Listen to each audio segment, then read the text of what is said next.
नाम का एक रोग लग गया, ग्रह लग गया।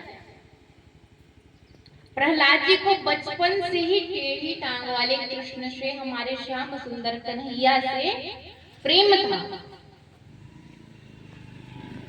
और बाकी प्रेम चाहे जैसा भी हो महाराज, कृष्ण प्रेम बड़ा खतरनाक होता है।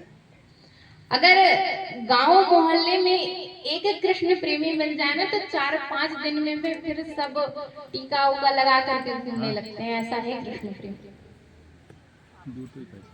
तो महाराज, अच्छा कैसे पता चले कि हम कृष्ण के प्रेम में पड़ गए हैं? तो महाराज, कृष्ण प्रेम का पहला लक्षण है कि वो रोता बहुत है। मैंने कल कहा था ना, प्रभु भाव के भूखे हैं, तो वो रोता बहुत है। क्योंकि हमेशा बुलाते रहता है, प्रभु कब आएंगे, कब दर्शन देंगे। कन्हैया को एक रोज रो कर पुकारा, कृपा पात्र के दिन बनूंगा तुम्हारा। हे प्रभु हमेशा रोता और बोलता है, हे प्रभु मैं कब आपके दर्शन करूं, मैं कब आपकी कृपा पात्र बनूं। तो महाराज दूसरा है, कभी कभी उच्च स्वर में हंसने लगता है। क्यों हंसता है? प्रभु के लीलाओं का स्मरण करके। कभी कभी प्रभु की लीलाओं को मुक्त कंठ से गाने लगता है। कभी कभी हम करते हैं ना ऐसा, ऐसी कोई चीजें आ जाती हैं या भजन याद आ जाता है, तो हम अगर कोई कार्य कर रहे हैं तो ऐसा होता है, ऐसे बहुत चांस होता है, करते हैं ऐसा। तो ये प्रभु के भक्त होते हैं। जब थोड़े बड़े हुए तो राजकुमार को, प्रहलाद जी को पढ़ने के लिए अमर हिरण्यकश्यप के जो गुरु जी थे, अमर महाराज, उनके हिरण्यकश्यप दानव विश्वविद्यालय में, जहां दैत्य पुत्रों को छल कपट की विद्याएं सिखाई जाती थी, वहां प्रहलाद जी को भर्ती करा दिया गया। पर इन पर तो कुछ दूसरा ही रंग चढ़ा हुआ था। यह छल कपट की नीतियां इन्हें सुहाती नहीं थी। एक दिन हिरण्यकश्यप ने अपने पुत्र से, मिलने अपने पुत्र से आश्रम पहुंचे।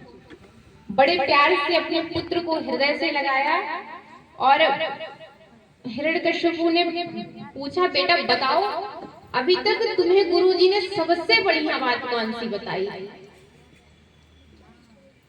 तो महाराज प्रहलाद जी बोले, सबसे बढ़िया बात कौन सी है महाराज?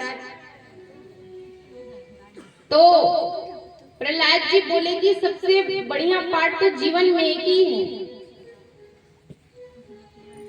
कि इस दुनिया में कोई किसी का सच्चा मित्र नहीं है। सब एक दूसरे से स्वार्थ से बंधे हुए हैं।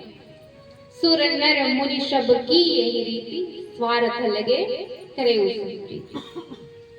कोई किसी से बिना स्वार्थ का नहीं जुड़ा हुआ है।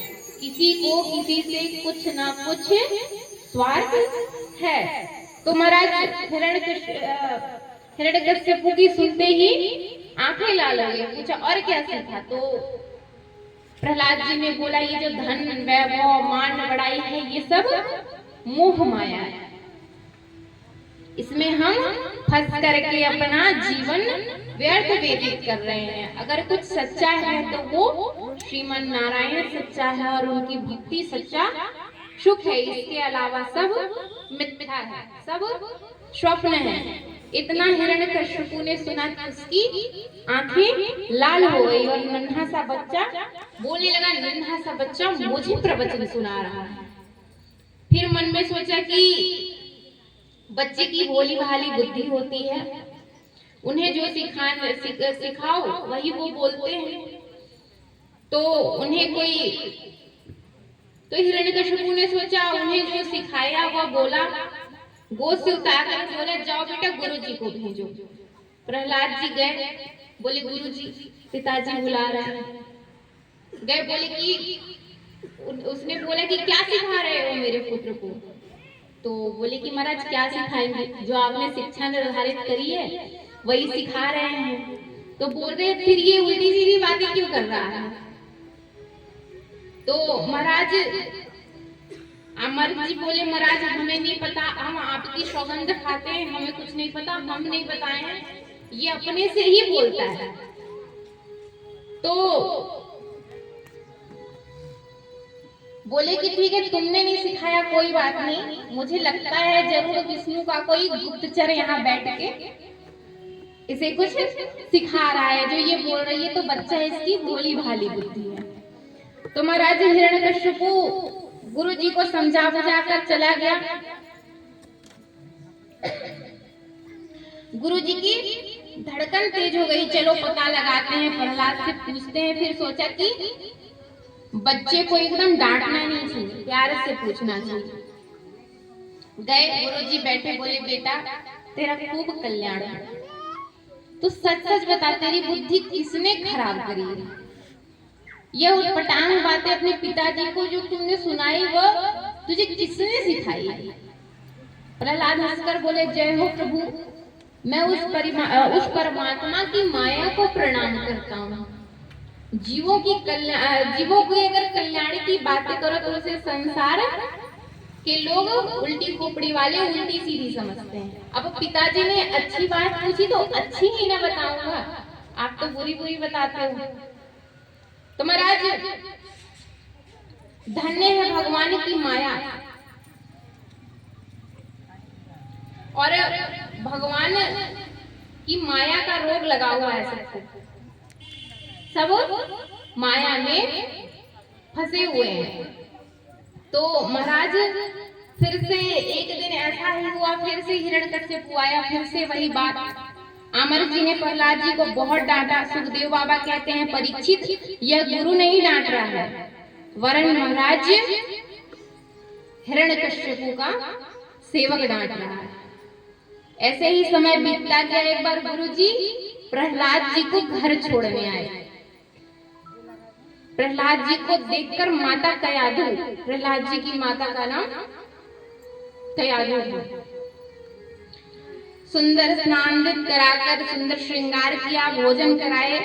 इन सारी चीजों से निवृत्त होकर प्रभु अपने पिताजी से मिलने गए। प्रभु प्रहलाद जी चूंकि परम भक्त हैं भगवान की, इसीलिए उनकी स्पष्ट मात्र से हिरण्यकश्यप रोमांचित हो गया। प्रहलाद जी से हिरण्यकश्यप ने पूछा जरा बताओ अब तक तुम्हें गुरु जी ने कौन सी अच्छी बात बताई, कौन सा पाठ याद कराया? प्रहलाद जी की फिर वही बातें,